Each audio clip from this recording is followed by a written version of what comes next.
नमस्कार, आदाब, सत श्री अकाल, जय भीम, जोहार। मेरा नाम है नवीन कुमार।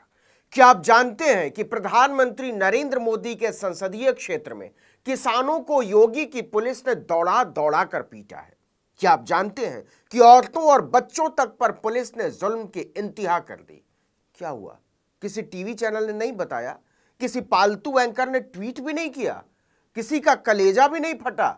मोदी को जुकाम भी हो जाए तो सारे एक साथ छींकने लगते हैं, लेकिन औरतों, बच्चों, बुजुर्गों को दौड़ा दौड़ा कर पीटा गया तो सबकी पत्रकारिता की धार सुलभ शौचालय के कमोड में विसर्जित हो गई। ओह, अभी चैंपियन गाइड पढ़कर इतिहास की परीक्षा देने वाले शायद डॉक्टर योगेंद्र यादव और प्रोफेसर रोमिला थापर को इतिहास के सबक समझा रहे होंगे। अरे नहीं, हमने तो एंटायर पॉलिटिकल साइंस का नाम ही नहीं लिया। और यह भी आप गलत फैला रहे हैं कि योगेंद्र यादव की शिक्षा और बौद्धिकता पर सवाल उठाने वाली टीवी चैनलों की एंकरानियां 7वीं क्लास के सामाजिक अध्ययन की परीक्षा में भी फेल हो जाएंगी। उन्हें पास करने वाले मास्टरों को यह सब सुनकर कितना खराब लगता होगा। खैर, इसको जाने देते हैं। मेरा मतलब केवल इतना है कि अपने मेहमानों से बेहयाई की हद तक बदतमीजी करने वालों को कभी कभी जनता से जुड़ी खबरें भी दिखा देनी चाहिए। आखिर उन्हें योगी आदित्यनाथ की पुलिस ने अपने बूट से रौंदा है। दरअसल विधानसभा चुनाव में सिराथू सीट से उत्तर प्रदेश के डिप्टी सीएम केशव प्रसाद मौर्य को धूल चटाने वाली विधायक पल्लवी पटेल ने योगी सरकार को हिला दिया है। वो अपना दल कमेरावादी से ताल्लुक रखती हैं और समाजवादी पार्टी के टिकट पर केशव प्रसाद मौर्य को हराया था। उन्होंने रोहनिया में ट्रांसपोर्ट नगर के लिए जमीन के अधिग्रहण के नाम पर किसानों पर अत्याचार का मुद्दा बहुत बड़ा बना दिया है।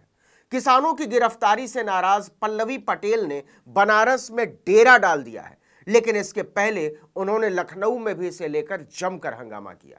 20 मई को वो विधानसभा के बाहर पहुंची और किसानों के साथ जबरदस्त प्रदर्शन किया। इस दौरान उन्होंने कहा कि अगर सरकार ने बिना किसी शर्त के 48 घंटे के भीतर गिरफ्तार किए गए किसानों को नहीं छोड़ा तो पूरे पूर्वांचल में आंदोलन करेंगे। दरअसल इस अधिग्रहण का विरोध कर रहे किसानों को जिस बेरहमी से पीटा गया है वो उत्तर प्रदेश के माथे पर कलंक की तरह चिपक गया है।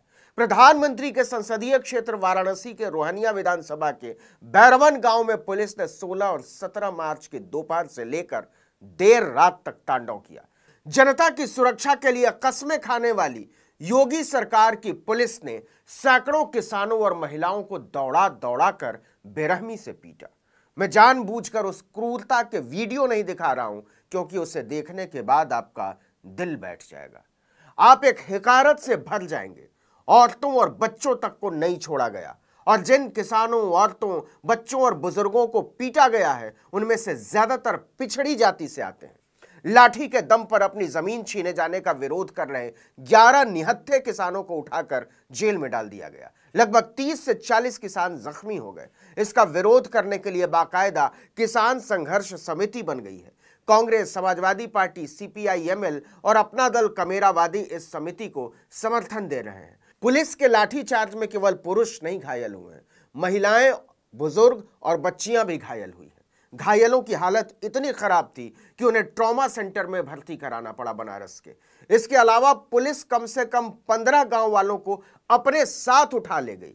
इनमें कई महिलाएं भी शामिल थीं। लेकिन क्रूरता की कहानी यहीं नहीं रुकती। गांव वालों ने बताया कि जब हम आधी रात को सो रहे थे तब 300 से ज्यादा पुलिस वालों ने बैरवन गांव की चौहद्दी को घेर लिया।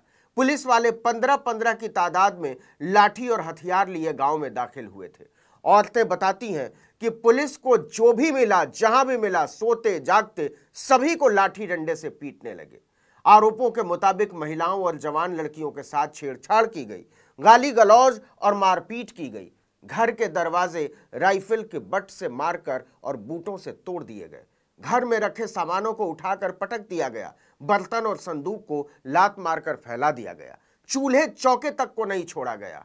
सोचकर देखिए, टीवी चैनलों से यह खबर शातिराना तरीके से गायब कर दी गई, जैसे कुछ हुआ ही ना हो।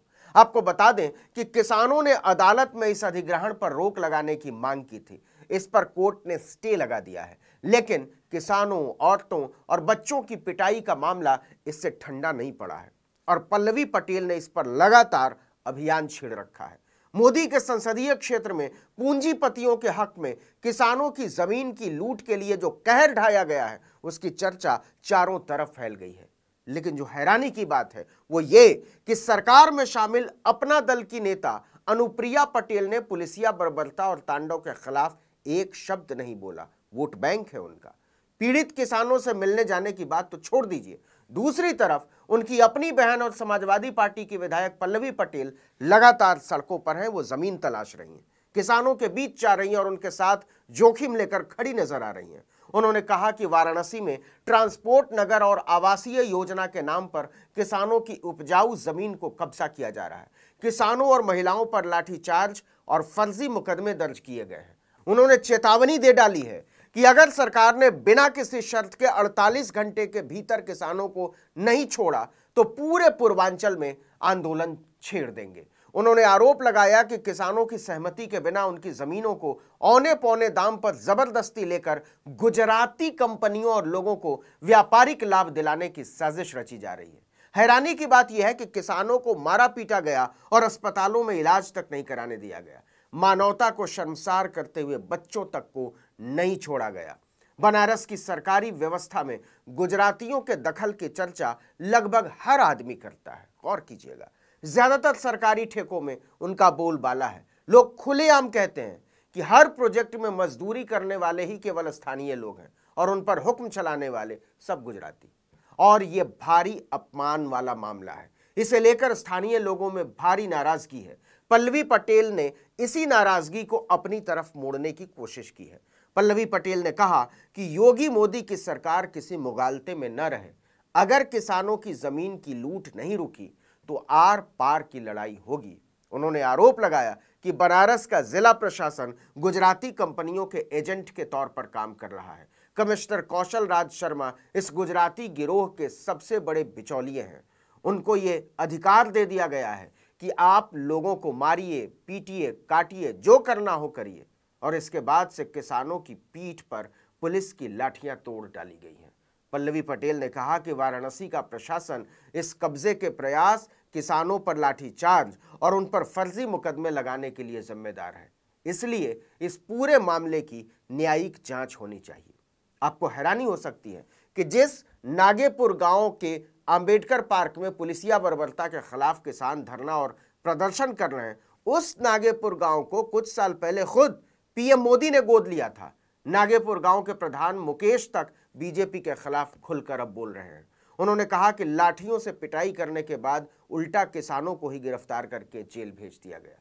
मुकदमा थोपकर गांव वालों को डराया जा रहा है और यह बर्दाश्त नहीं किया जा सकता।